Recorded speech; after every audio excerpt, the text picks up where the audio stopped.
Is this jar full?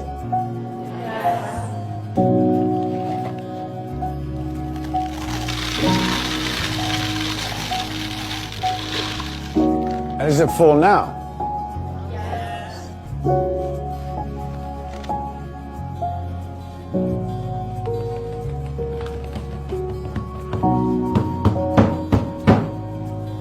And how about now? Is the jar full now?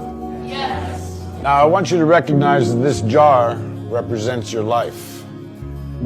Golf balls are the important things, your family, your friends, your health, and your passions. The pebbles are the other important things, your car, your job, your home. The sand is everything else, it's just the small stuff.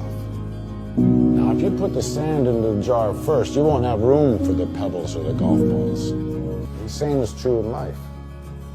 If you spend all your energy and your time on the small stuff, you won't have time for all the really important things that matter to you. Pay attention to the things that are critical to your happiness. Take care of the golf balls first, the really important things. Set your priorities, because everything else is just sand.